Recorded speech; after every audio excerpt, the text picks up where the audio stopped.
जय हिंद। स्टडी बसेरा के नए वीडियो में आप सभी का स्वागत है। आज है तारीख 9 मई। 9 मई आज है तारीख। 8 मई को हम लोगों ने शाम 7 बजे लाइव सेशन का प्रैक्टिस किया था। यदि आपने एक वीडियो को नहीं देखा है तो यह वीडियो अपलोड किया हुआ है। यह सेशन लाइव चला था, इसको आप लोग वहाँ बहुत इंपॉर्टेंट क्वेश्चनों का अभ्यास किया गया था, इसे आप लोग यहाँ देख सकते हैं। और आज हम लोग इम्पोर्टेंट क्वेश्चनों का जो KBC के लिए प्रेडिक्टेड जो इम्पोर्टेंट क्वेश्चंस हैं उसका आज हम लोग अभ्यास करते हैं। चलिए नए क्वेश्चन है, चलिए स्टार्ट करते हैं आज का सेशन। आज के सेशन का जो पहला प्रश्न है, नासा के अंतरिक्ष यान द्वारा किस ग्रह की खोज हुई थी? ऑप्शन ए बृहस्पति, ऑप्शन बी शुक्र, ऑप्शन सी मंगल, ऑप्शन डी शनि। तो इनमें किस ग्रह की खोज अंतरिक्ष यान द्वारा खोज की गई थी? नासा के अंतरिक्ष यान द्वारा। तो इसका जो सही जवाब हो जाएगा ऑप्शन बी। ऑप्शन बी शुक्र ग्रह यानी कि वेनस ग्रह को की खोज अंतरिक्ष यान द्वारा यानी कि स्पेस क्राफ्ट द्वारा की गई थी। जिनका भी कहना है कि इंग्लिश में भी क्वेश्चन दीजिए सर, तो ये इंग्लिश में तो क्वेश्चन रहता ही है। ऑप्शन कभी कभी इंग्लिश में नहीं रहता, जो कि आज भी ऑप्शन जो है इंग्लिश में नहीं है, हिंदी में है। तो इसको आप लोग देख सकते हैं। फिर भी कंप्लेन आता है, कमेंट आता है, समझ में नहीं आता क्या है। चलिए देखते हैं अगला प्रश्न। अगला प्रश्न है, ये क्वेश्चन नंबर 2 है। यहाँ 36 लिखा गया है। क्वेश्चन नंबर 2 है और ये क्वेश्चन नंबर 1 था। क्वेश्चन नंबर ये 1 है, यहाँ 1 हो जाएगा। चलिए क्वेश्चन नंबर 2, मरीनर 2 अंतरिक्ष यान द्वारा किस ग्रह की खोज की गई थी? ये अंतरिक्ष यान का नाम है मैरिनर 2। तो ऑप्शन है, ऑप्शन ए शुक्र ग्रह यानी कि वेनस, ऑप्शन बी शनि ग्रह यानी कि सैटर्न, ऑप्शन सी डी मंगल यानी कि मार्स ग्रह, मार्स प्लैनेट। तो इसमें से जो सही जवाब हो जाएगा इसका हो जाएगा ऑप्शन ए शुक्र ग्रह। यानी कि नासा का जो अंतरिक्ष यान था, जो स्पेस क्राफ्ट था, वो मैरिनर था, जिसने कि वेनस प्लैनेट की खोज की थी। यह क्वेश्चन इस तरह से बनता है, किस अंतरिक्ष यान द्वारा, या अगर क्वेश्चन बनता है कि किस अंतरिक्ष यान द्वारा शुक्र ग्रह की खोज की गई थी, तो ऑप्शन आंसर हो जाता है मैरिनर 2। इसका भी नाम ध्यान में रखना है, मैरिनर 2 अंतरिक्ष यान द्वारा शुक्र ग्रह की खोज की गई थी। और अभी जो ये क्वेश्चन इंपॉर्टेंट किस तरह से क्यों बन रहा है, इस पर हम लोग डिस्कस करेंगे। तो इस क्वेश्चन जो इम्पोर्टेंट बन रहा है क्योंकि भारतीय अंतरिक्ष केंद्र जो है इसरो, इसने दिसंबर 2024 तक वेनस मिशन को लॉन्च करने का प्रोग्राम बनाया है, कार्यक्रम बनाया है। वेनस मिशन को शुक्र ग्रह पर अंतरिक्ष यान भेजने का प्रोग्राम बनाया है, इसलिए यहाँ से क्वेश्चन इंपॉर्टेंट बन सकता है इस बार।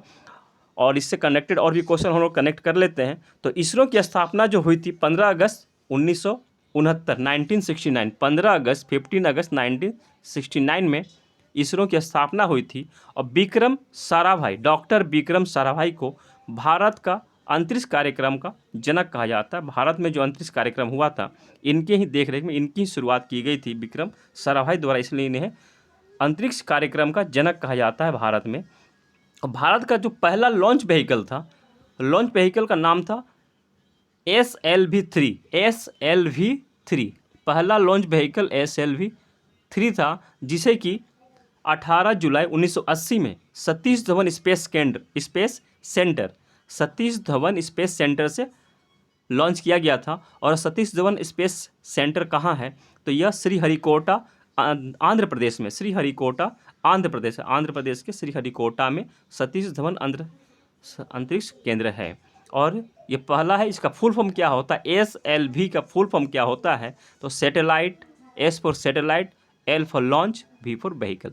तो सैटेलाइट लॉन्च व्हीकल 3 ये भारत का पहला लॉन्च व्हीकल था, जिसे कि 1980 में सतीश धवन अंतरिक्ष केंद्र से लॉन्च किया गया था। और एंट्रिक्स, और यह क्वेश्चन और भी बन सकता है कि भारत का कॉमर्शियल विंग यानी कि व्यापारिक करने का वाणिज्यिक शाखा कौन सा है? तो उसका नाम क्या है? तो उसका नाम है एंट्रिक्स। ये क्वेश्चन भी ध्यान रखिएगा, स्पेलिंग है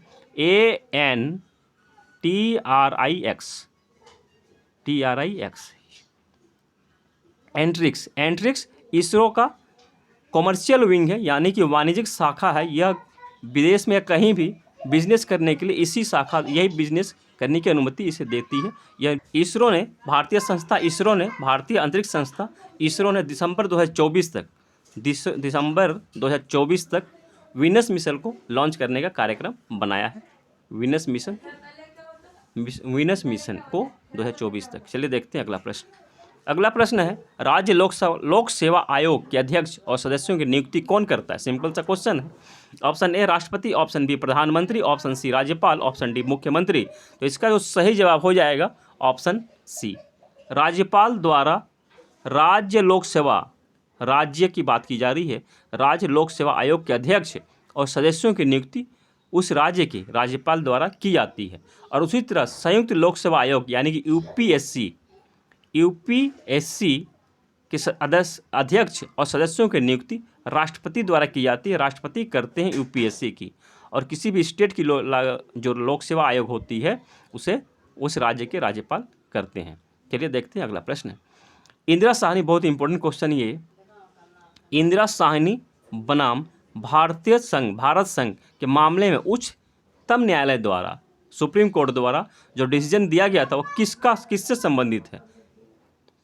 तो ऑप्शन ए है ओबीसी का आरक्षण, ऑप्शन बी एससी और एसटी का आरक्षण, ऑप्शन सी पदोन्नति से आरक्षण, ऑप्शन डी मुसलमानों का आरक्षण यानी कि मुसलमानों के लिए आरक्षण। तो इसका जो सही जवाब हो जाएगा ऑप्शन ए हो जाएगा।